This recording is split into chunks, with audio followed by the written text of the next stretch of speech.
So mag-back workout tayo ngayon. Galing tayo sa anak natin kanina. Nag-celebrate tayo ng 5th birthday niya. So dito tayo ngayon sa KSYN Fitness Gym. Pre-exercise lang tayo ng pullovers. So gawa lang tayo dito ng 2 sets, 12 to 15 reps.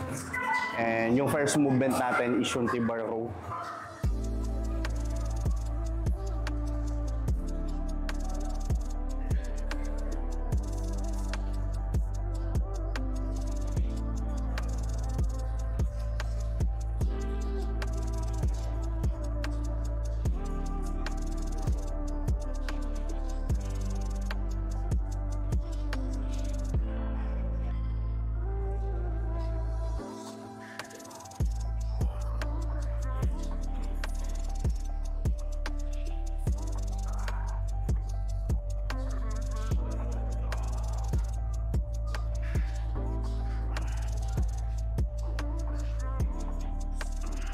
Okay guys, so yung first movement natin sa back today, itong T-bar row. Sobrang favorite ko itong T-bar row dito sa KSYN Fitness Gym. Itong machine na to. Depende sa angles kung saan nyo hawakan. Pwede kasing mas matarget dyan yung upper back natin, yung lat. So depende sa angle ng hawak nyo and paano nyo siya execute. So yung targetin natin ngayon is yung upper back. So gawa tayong dalawang upper back, dalawang lats movement today.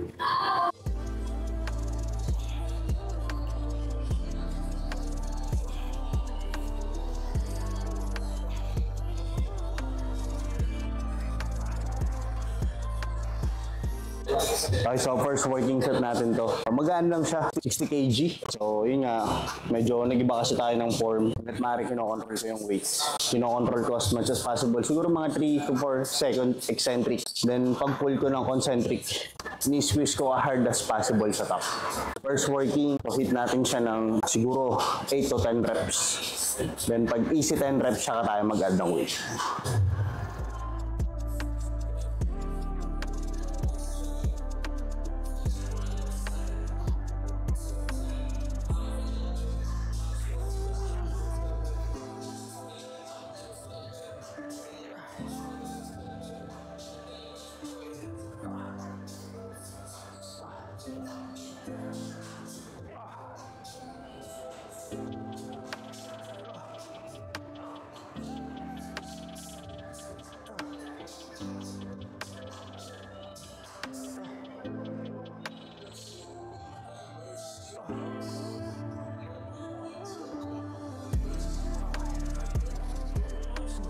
Tingin ko kaya natin mag-add ng weight. Siguro add lang tayo at least 10 kg.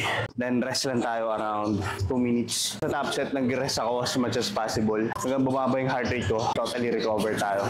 Alam ko itong prep na ginagawa ko ngayon, sobrang fuck up kasi ng, alam ko yung yung sa nutrition ko, na-on point ko siya. Ang hindi ko na-on point talaga is yung tulog, yung recovery. So sobrang importante ng recovery. Lalo na pag nagka-prep kayo, gusto nyo mag-gain ng muscle mass, mag-lose ng body fat. Kailangan sobrang on point ng pahinga nyo, yung tulog. Sa gym, tineturn natin lahat ng muscle fibers natin. Magre-recover talaga yan pa during nagpapahinga tayo. And kumakain tayo ng tamang calories para dun sa goal natin.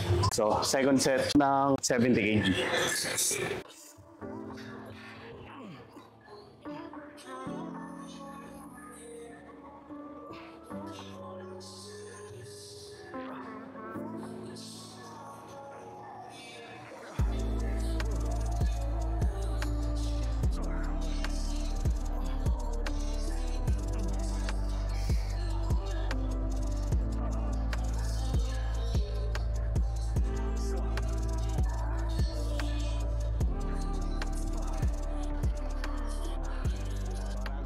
Kita nyo yung reps.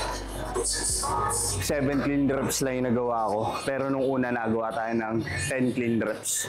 Sa totoo lang, prefer ko talaga mag-training. Magagising, after mag-fasted cardio, makain, and makanap at least 30 minutes. Ganun talaga yung routine ko before. So pag ganun yung routine ko, sobrang ganda ng training na nagagawa ko. Pero since ngayon, hindi natin siya magawa kasi yun nga, marami tayong ibang ginagawa bukod sa pag-gym. Kaya hindi ko siya ma-on point. Pinipilit ko pa rin as much as possible pero wala.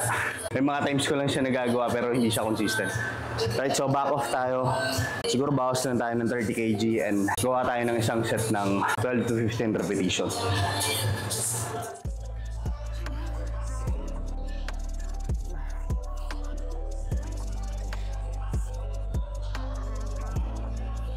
Okay guys, so second movement natin itong seated row machine. Siyempre, dito yun sa KS1 Fitness Gym. Mag-back for anybody of parts na mag-workout kayo. Sobrang highly recommended ko itong gym na to.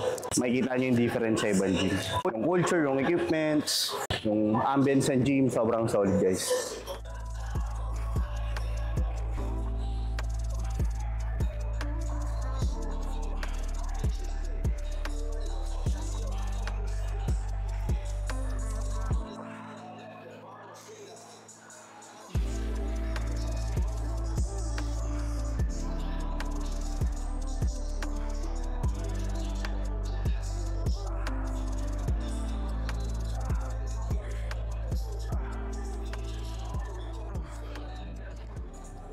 Okay, so dito guys, gagawa lang tayo ng 3 sets of 12 repetitions dito sa seated machine row. Then after neto, proceed na tayo sa lats movement naman. Gawa tayong dalawang lats, so gawa siguro tayo 5 exercise para ma-target din natin yung lower back natin. So inisip ko lower back extension or back pulls yung gagawin natin guys. After neto, proceed tayo sa mga lats movement naman. So for single arm movement para sa lats.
Okay guys, so last exercise na tayo ngayon. Palitan lang natin ng handle to. So ito yung gamitin nating pang grip. Ano ba tawag dito, Rap? V-bar, no? Parang lat pull down grip siya na pag ito kasi yung gamit guys, mas siya, para sa akin, mas stable yung grip ko. Kasi dahil sa hook na to, mas na-isolate yung back ko na mas maganda. Right, so ito yung last exercise natin for today's back workouts. So gawa lang din tayo dito, basic lang. Gumawa lang tayo ng isang may back offset and ito mga straight set na 10 to 12 reps. So last exercise natin to. So moderate to heavy lang yung weight na ginagawa ko guys. Pero pansin nyo, every sets na ginagawa ko, closer to failure lagi. So lagi nyo tatandaan nyo, pag working set guys ha. Kaya magkaiba yung warm up sa working set. Pag working set para sa akin, kailangan closer to failure. Or kung may mga rep range kayo yung tinatarget yung nagtatrack kayo ng workout. So make sure every week na-hit nyo siya. Kung di nyo siya na-hit, at least nag-improve yung form nyo week by week or every time na pupunta kayo ng gym para ma-apply nyo progressive overload. So marami kasing factor yung progressive overload. Pwedeng rest, pwedeng mag-add kayo ng reps, or pwedeng mag-add kayo ng weights, or mag-boss kayo ng rest time period nyo. So magkakaiba yan kung ano yung prefer nyo, kung ano yung nag-fit in sa schedule nyo, sa ginagawa nyo, go nyo lang. Para sa akin, walang perfect exercise. Ang pinaka-perfect and fit exercise yung ma-enjoy nyo, yung na-feel nyo yung nagagawa nyo ng tama.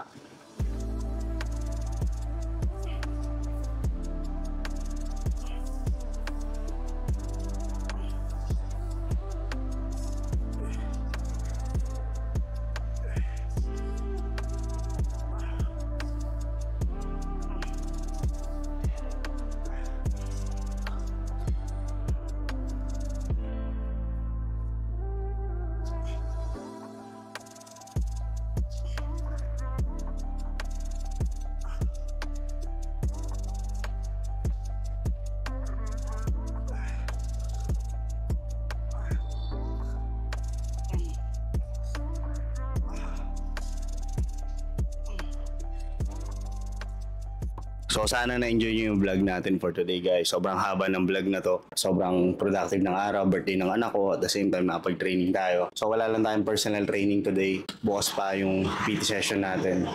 Tuloy-tuloy na yun. So, Sunday tomorrow. Ang date ngayon is April 14, 2024. O, nga pala, bago natin tapusin guys, may slot pa ako for personal training. Alabang, Quezon City, online virtual coaching meron pa. Habang may slot pa guys, DM nyo kung gusto nyo makatrabaho para matulungan po kayo ma-achieve yung fitness goal nyo this 2024. Alright? So, hanggang sa muli. See you on the next vlog. Peace. I'm out.